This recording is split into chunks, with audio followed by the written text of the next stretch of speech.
What's up, guys? Welcome back. Sean here with Blue Ridge Silverhound, and we got another pocket change market report. This is the weekend edition for November 20th, 2021. Whoa, boy. We are officially kicking off the week of Thanksgiving. If you're not out there really pounding the pavement and looking for some of these errors and varieties, you're probably missing out maybe just a little bit, just a little tiny little bit. Because as expected, as projected, the market continues to be as strong as ever, as we see a lot of these finds, whether it's coin roll hunting or maybe cherry picking the local shop or show. These finds have been finding a lot of homes, and there are just a multitude of just the genuine, legitimate stuff out there that's being scooped up. If it has some sort of eye appeal, if it's a good-looking error or variety, then more than likely it's going to be a pretty solid sale. Now, there is still quite a bit of inventory out there, especially on the error side. If you guys take a look at eBay and you peruse the error section of U.S. coins, you'll find that there is quite a bit out there.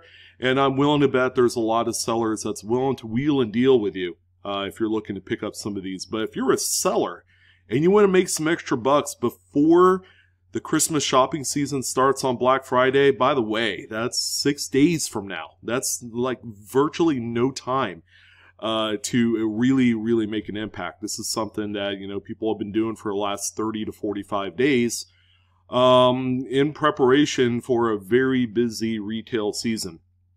So a lot of online shopping going on, but yeah, you're not here to hear that stuff. But anyways, really strong market this week. First and foremost, before we dive right in, I want to let you guys know, thank you for all of the views and support. Glad you guys are enjoying these videos day in and day out. I know a lot of people have said, you know what, Blue Ridge?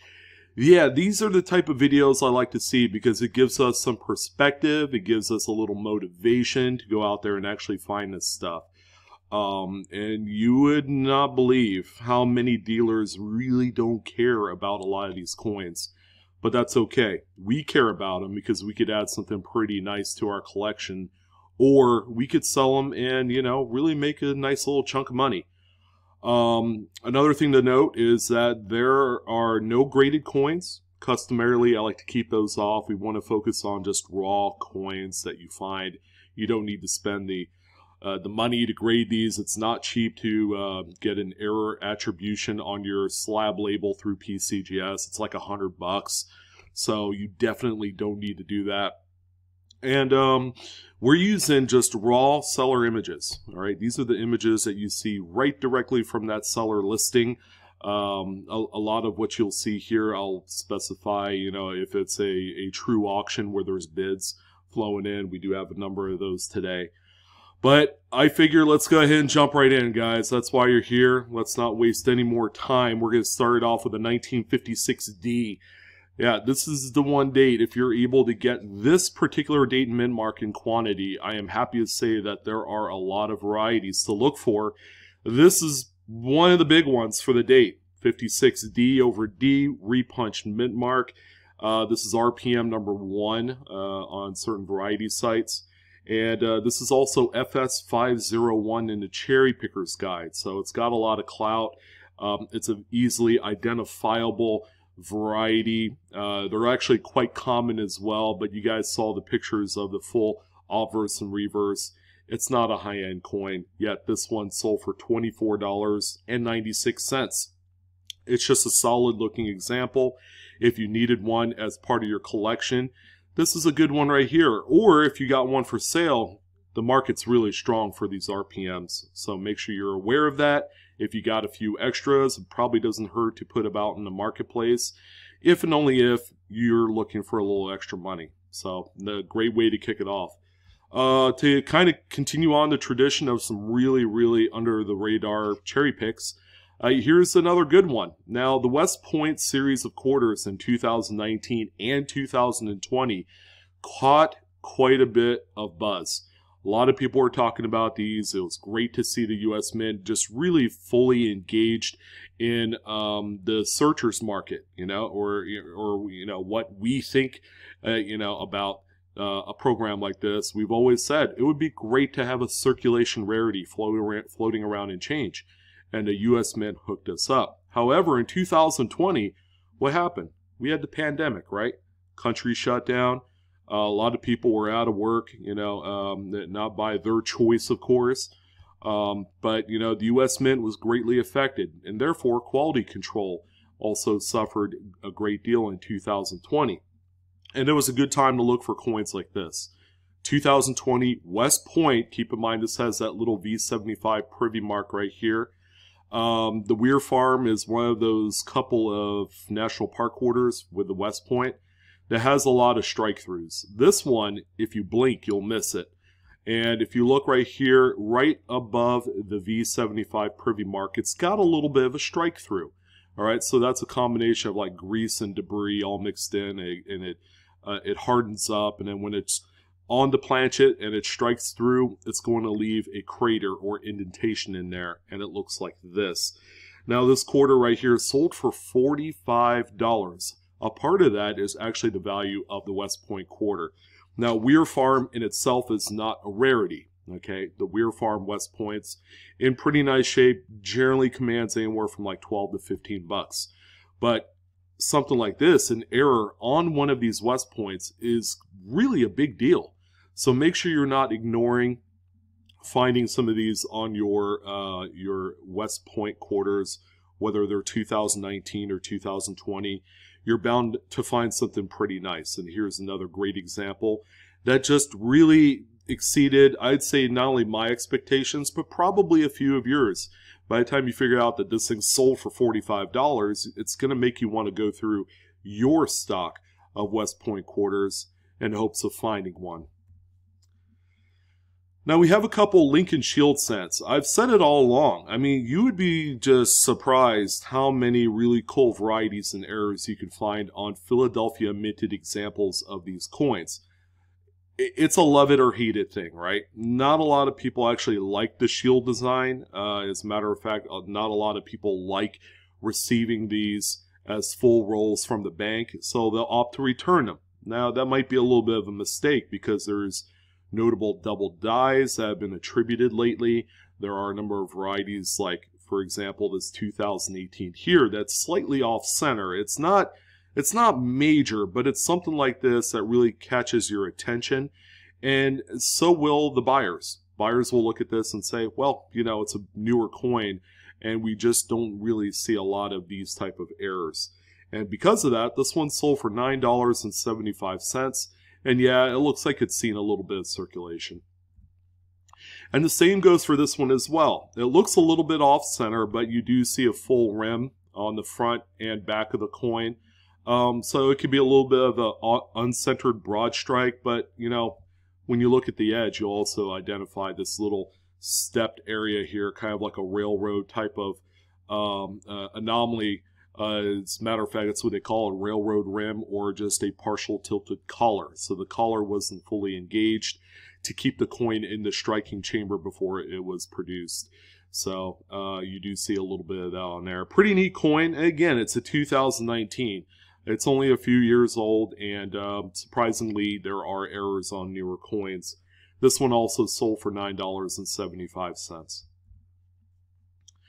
Now here's just a really cool off-center struck Roosevelt dime. Now it's got a full date and mint mark, as you guys know. For off-center type of collectors, they want to see a full date and mint mark because they do collect these by date. So the more off-center that these are, the more desired they're going to be. This coin is in pretty decent shape. I don't see any major distracting marks or nicks or scrapes on there, so that's a huge plus. Nice early date, not one that you see that often. And this one sold for $15.98. The off-center portion is about 60%, by the way. Now, here's one that we don't talk about ever, all right? This is probably the first time that I've talked about the detached leg Buffalo nickel. This is, of course, the 2005 Philadelphia minted coin, and you're only going to find this on Philadelphia struck examples. Now this one is quite rough. It's seen every bit of the last 16 years in circulation, I would imagine, or sitting in some sort of, I don't know, piggy bank. It's been around the block a few times. But as you can see, there is a little bit of a braided die action here, or just over polished area right here at this particular leg. And it gives it the appearance that the leg is not really attached to the body. So this is kind of like one of those coincidental type of over braided dies. It gives it that namesake detached leg. And grading companies like Annex will attribute this as a detached leg. Now the coin in high grades isn't worth like a ton of money, as you would expect, especially when you compare it to like the speared buffalo, which I believe is on the Denver minted examples, and that's simply just a die gouge that runs right through the buffalo. But this one right here is a detached leg, so this is a little bit different. This one doesn't garner as much of value compared to that one, but this one you should not ignore, even in this condition. This one right here sold for $17.98, if you could believe that, right out of change. So that's quick, easy tendies right there for you. Alright, don't forget to look through your scrap silver. You might be able to find something like this, and I always tell folks, 64D Kennedy half dollars. They are 90% silver, and there are a number of doubled dies you could find for this date, along with a few repunched mint marks. But in this particular case, the seller had a really nice RPM. You could see the D over D. The secondary D is south of the primary mint mark. Just a beautiful coin. This one is, of course, also a cherry picker's guide variety. This one sold for $31.05. It's not the perfect looking coin. It's got a few carbon spots, and it looks like it's circulated a little bit, but still, if you're going to take a coin that melt value wise is worth about $6.50 to $7 and turn it into $30, that would be a trade I'd make all day long. So make sure you're double checking all of your scrap silver. People have been stacking and hoarding 90% like it's going out of style. So you might as well take that extra effort and just look through them. You never know where an easy opportunity is going to lie for you to make a few extra bucks.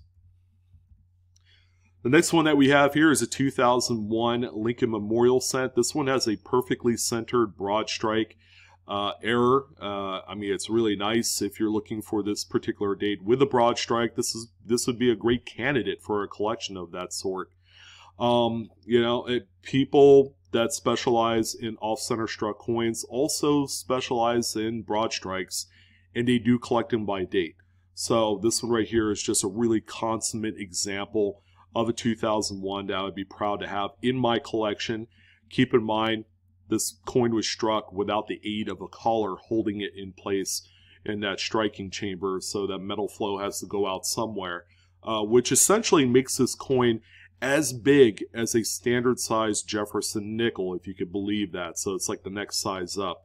This one right here sold for $16. It's actually not a bad amount of money for a coin like this. Alright, so this is the first piece of currency for the week, or for this particular episode of the PCMR. You guys know I do 2 of these a week.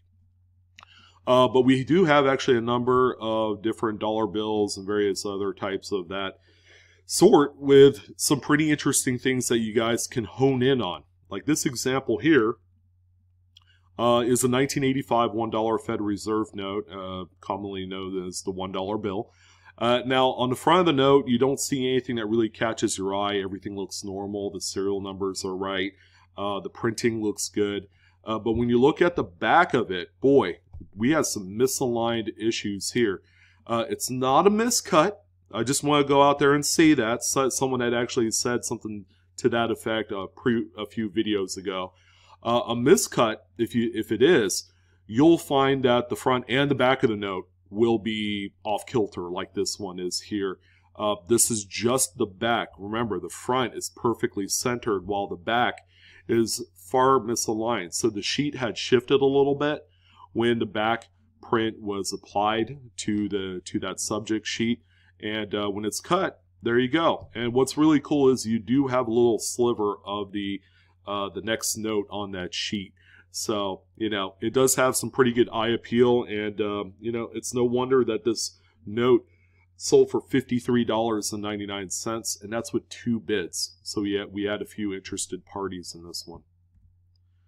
Here's another one here, this time a $5 bill. Now, this is a little bit older, smaller head, 1995.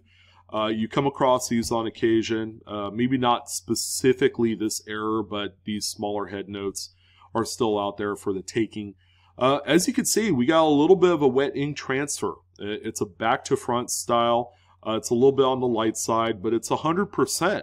So you do have a full back to front wet ink offset transfer on this one. So when these notes are printed on the sheet, they're printed in rapid succession. All the sheets are stacked on top of each other, keeping in mind that the ink is still a little bit wet.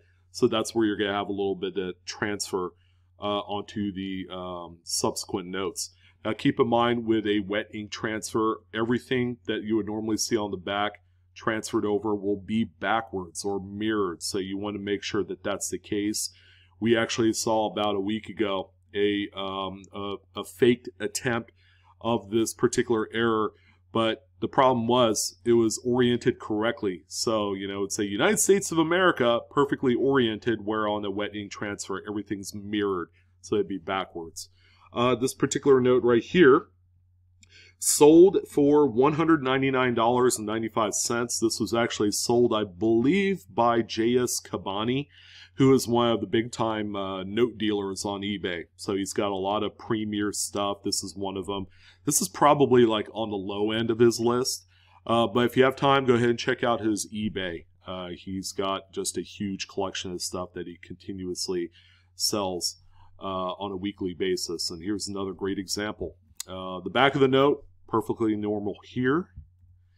And then our last, I guess, piece of currency for this little mini run is going to be a 1981 $1 bill.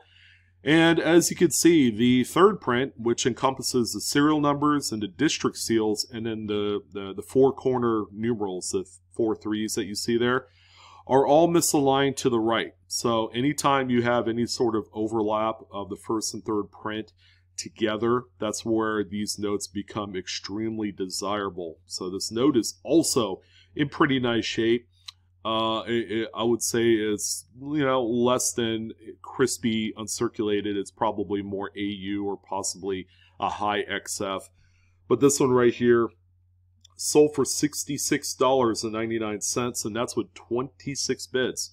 Not a bad note to sell, you know, and these do exist out there. I found a few of them myself and have done really well selling these on the secondary market. But the market is hot right now. You're going to get more money for things like this than you did 2-3 years ago. The back of the note, of course, has pretty good centering on there, nice margins.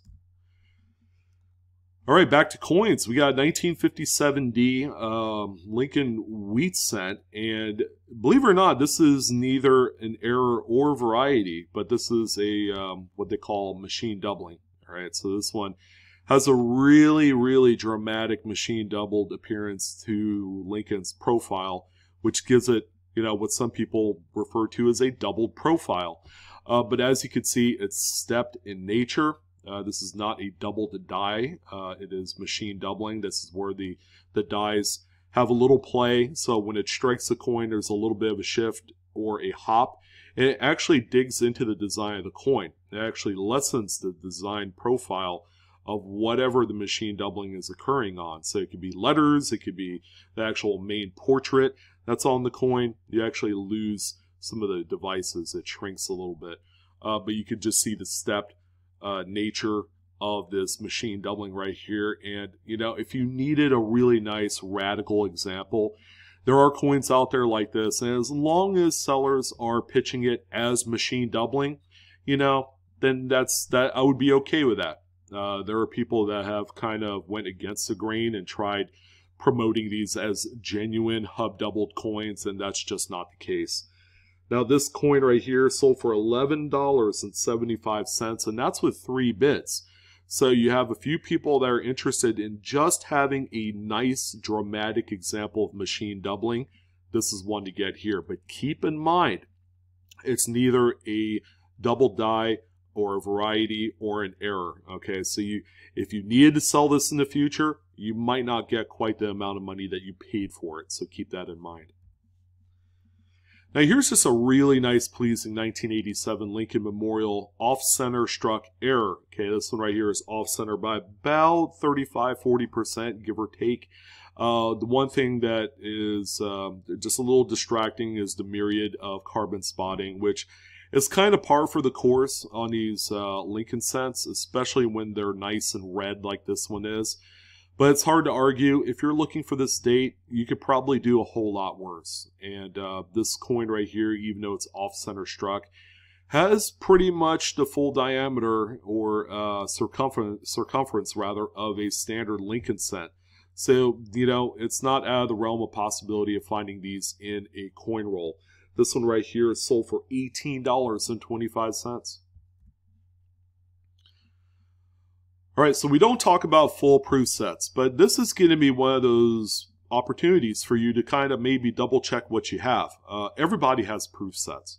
At least that's what I like to think. It's kind of like the poor man's coin collection, especially if you're dealing in proof sets post like 1970. So the copper nickel clad era was quite plentiful. A lot of people had these proof sets. There was no silver in them whatsoever. So, you know, just take it for what it is. But the one thing I will say is that the quality was pretty decent on these. So very rarely would you come across a major error or anything like that. But how about some of the minor errors? You know, people, you know, can probably overlook something like, say, a really rather shallow clip. Like this nickel right here that's in this set. So it's a 72S proof set. This nickel is still in there. The set hasn't been broken. You're buying the whole set together. And believe it or not, this is like a $7–8 proof set that this seller had sold for $94.95. And that's with 8 bids, ladies and gentlemen. And the reason why is that they promoted the rim-clipped error nickel as part of the set, and they made this their main headline coin. And that's why it garnered as many bids as it did. So this is an incredible example for you guys to follow. If you do have, like, it could be like a little minor squiggly strike through on one of the coins. If you can promote some sort of error on a set where it's generally very high quality, man, the error collectors are going to be jumping all over it. I guarantee it, because, you know, it's just desired. And it's very, very scarce, too. You don't see errors on proof coins that often. This one's not pretty, but it's a 37S Lincoln wheat cent. It's very well circulated, but if you notice on the front of the coin, we have a pretty substantial lamination peel that had come off some time ago and then recirculated. So even coins in this condition, still worth pulling out. This one sold for $9.50, and that's with 5 bids. And same goes for this 41. Again, someone will look at this and say, man, that thing got beat up, it's damaged. But if you know your mint errors, this is a really cool strike through. There's even a little bit of, you know, just planchet flaking, little lamination as well. You know, just based on how deep this pocket is right here above the date, that looks like a strike through. But some will even argue, well, it could be a lamination that detached as well. Either or, it's really just an attractive looking coin for its condition and age. And because of that, this coin sold for $30. Now, this is a surprising one right here. And I have my fair share of these. You know, if I get $20, $30 a coin, that's a heck of a bargain right there. Or not bargain, that's a heck of a score if you could sell those. Now we have a lot of 6 Roosevelt Dimes, and believe it or not, these are all silver. These are 90%ers, and each one of the coins has a really small curved clip on them. So these have little planchet clips on each one of these silvers. Keep in mind that the actual melt value of a 90% dime is right around like $1.90 or something like that. And I always tell folks, look out for lots where you can buy buy them up and then piece them out, sell them individually. You could, the idea is to try and double your money. This one sold for $52, which is kind of maxed out considering that each coin is about $10, and that's generally what I think a very small clip Roosevelt Dime 90% silver would go for if you did sell it individually. So probably not the smartest buy if you're looking to flip these, but this is a pretty neat set considering they're all silver. All right, we got a cud here. It's a mystery 1980s Lincoln cent. It looks to be a copper-coated zinc, so that rules out a few dates. This one right here, not pretty, but again, cuds are king right now. People are paying just ridiculously overachieving amounts of money for them, but of course that's the market. So, you take what you can get. And keep in mind, on a cud, this is just a piece of the die had fallen off at some point, and then you will have weakness on the reverse of that same spot of where the cud is on the obverse of the coin. This one sold for $64.75. All right, we're back with more currency. How about an older 1969 $1 bill? Yeah, it's right there, smack dab in front of your face. This one has mismatched serial numbers. So if you looked at each set of serial numbers, you'll notice that one set starts with 67.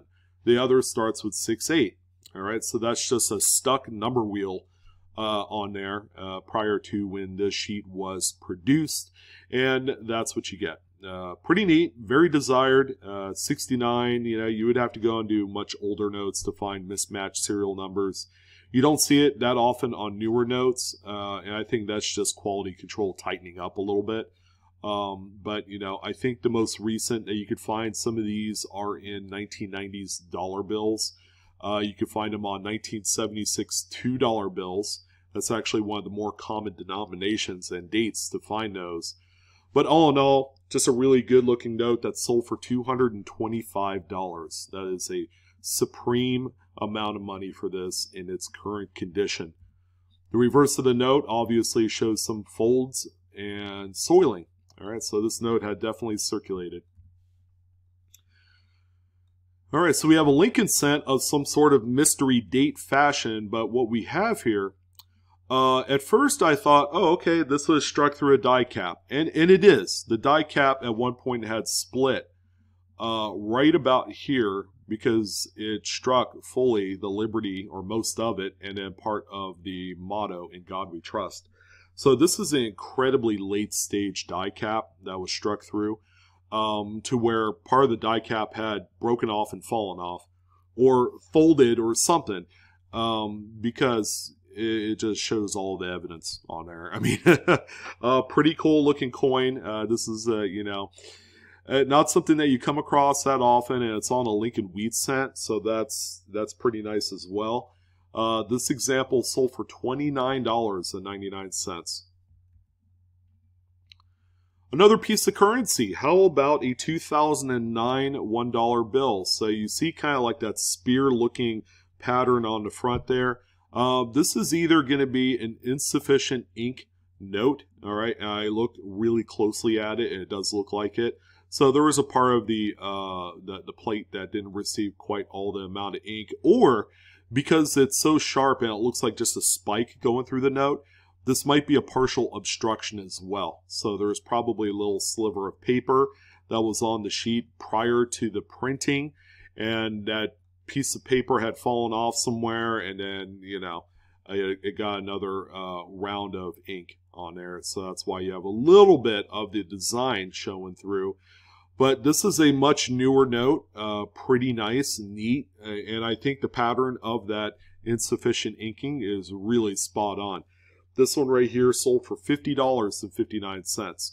Just an interesting note, and this is one in which that you can come across probably a little bit lesser degree of interest on those smaller type of obstruction prints. So pretty neat, and yeah, much newer notes. Keep in mind that these will pop up when they want to.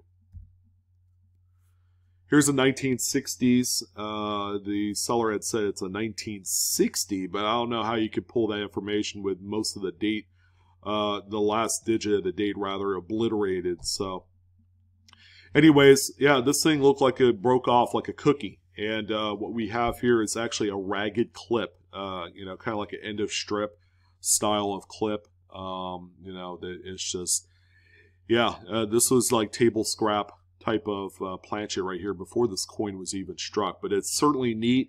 It's got that ragged Fisher nature all the way along that bottom edge there. And this one sold for $29.99. So that's an absolute really nice coin. One in which I wouldn't mind owning. Too bad it just doesn't have a full date. Well, what do we have here? Well, this is actually a full sealed $500 box of quarters. Now, you've seen the PCMR before. I've always talked about these $25 penny boxes and how much people are making off of those. You know, they're selling for like $70 to $80 shipped. So you can make a little bit of money selling penny boxes. So how about a scarce box of quarters? You guys really want your minds blown? $500 face, sold for $775.25. Pack this up really nice and tight in a flat rate medium box, and you are golden, baby. After fees and whatnot, you know, this person probably made about 180 to 190 bucks. And nothing wrong with that. I mean, if you could do that and you could resist the temptation of opening up this box of quarters, I mean, you could really do well, especially if you have a bank that's willing to play ball and give you just as much inventory as you need. You could sell these things hand over fist, and this is like one of the low-hanging fruit opportunities in the coin game where you could honestly make a good deal of money.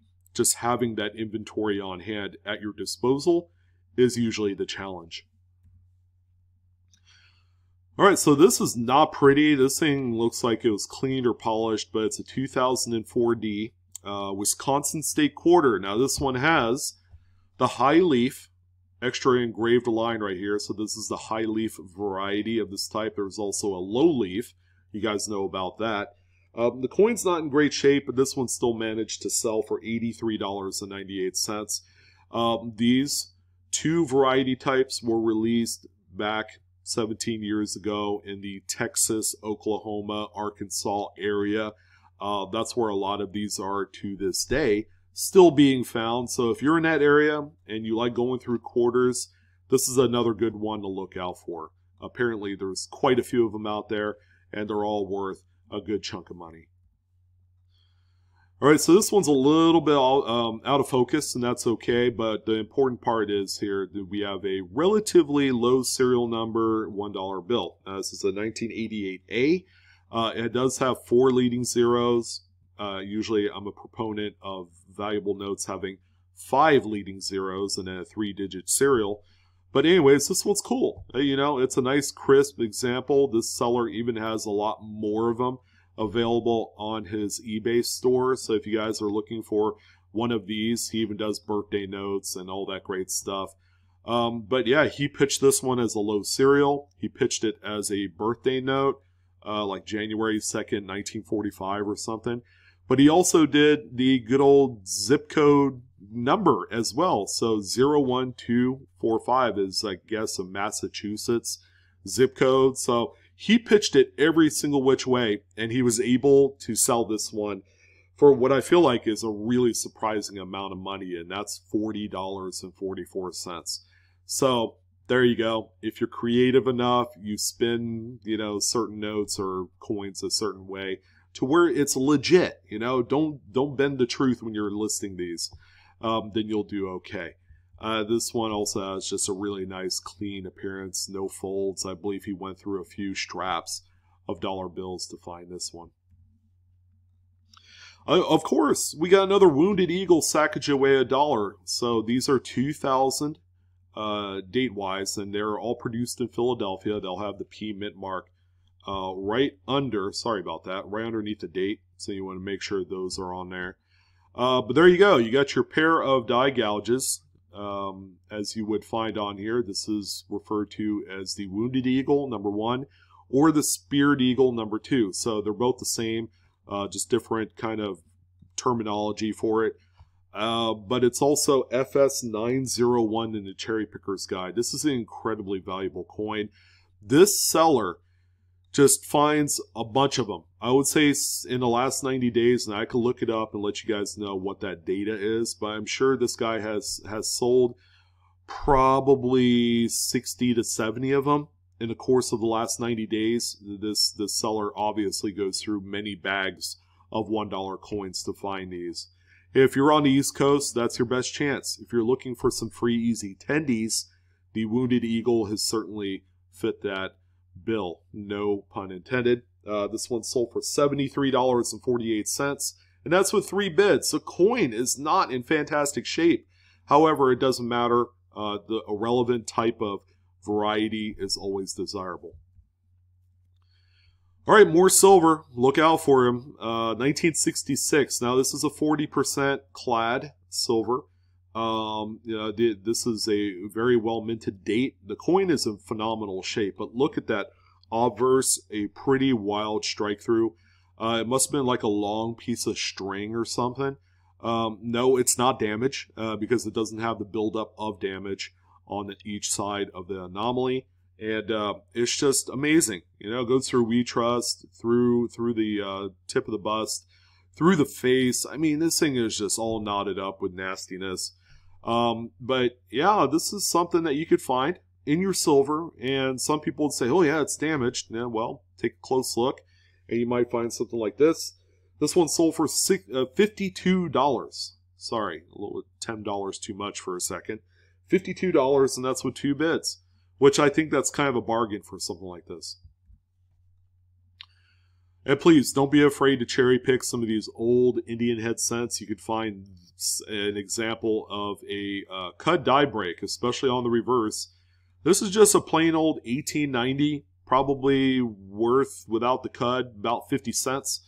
It's in rough shape, very well circulated with some green verdigris corrosion on the reverse here. So it's not a beautiful coin. But if you could pick it up on the cheap, then you could really do well on stuff like this. Sold for $29.25, and that's with 8 bids. Wow, a lot of interest in these. And if you could find them, then you could score a pretty nice, healthy return on them as well. And the final coin, and the big one of the week, that I would say is the most interesting coin of the top 29 today, is going to be this 1961D Lincoln Memorial cent. So what do we know about this? Well, it's obviously very weakly struck on both sides of the coin. So what does that mean? Well, you could pretty much do the process of elimination. All right, it's not going to be any other error than possibly a just wildly struck through grease coin that would have to occur on both the anvil and hammer die, you know, just a really healthy application of grease. Or this could be a trial strike, also known as a die adjustment strike. So when mint employees are calibrating the presses for the next round of coins, they have to set the pressurization of the strike. All right, so they take into account the thickness of the planchets for that denomination of coin. They have to sit there and play around with a few of these planchets, test out the pressurization. You know, it might be a little bit too light, and when the pressure is too light, you get something like this, where it doesn't quite strike up all of the design details.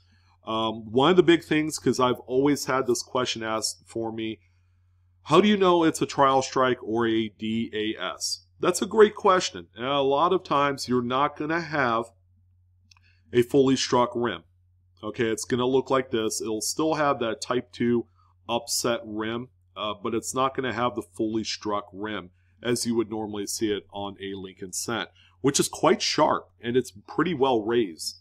This has nothing on both sides of the coin, just enough to really impress a little bit of the obverse and reverse design on there. So this is, and it shows on both sides of the coin. It'd be a different story if you had a really well struck reverse and a weak obverse. That might mean it could be like a struck through die cap or struck through grease, because it would have full rims. So this one does not. This is a coin that you don't come up, you know, that often. Normally, mint employees will do these trial strikes and then toss them out. They'll waffle them, they'll destroy them, whatever they do. They don't normally go through the process of being put into rolls and bags and circulated and all that great stuff. So this is a very rare error. And if you do come across them, congratulations, you have a really cool, scarce error. It's got some value. This particular coin did sell for $44.25, and that's with 11 bids. This coin could have gotten probably more out of hand than it did. The carbon spot might have held that back. The pictures were slightly out of focus, but all in all, this is a really cool looking score here. And, the seller did do relatively well. Die adjustment strikes are much more scarce on larger denominations. So if you're able to find one, like say on a $50, like a Kennedy or a, Eisenhower dollar. If you're able to find a die adjustment strike on an Eisenhower dollar, that coin's worth probably upwards of 10K. No joke. Those are incredibly scarce, very rare. You probably have better luck winning the lottery. That's how scarce they are. But that's going to go ahead and do it, ladies and gentlemen. Hopefully you got a little inspiration to go out there and do a little cherry picking and hunting for yourself. I'm your host, Sean, with Blue Ridge Silverhound. Always a pleasure and always a long video. Hopefully you guys had your cup of coffee this morning. Don't forget to like, share, and subscribe if you enjoyed today's content. Hit the dislike button if you don't. As always, Coinaholics, we are discovering together. And best of luck in your hunts. And I will see you on the next coin video. So long, guys.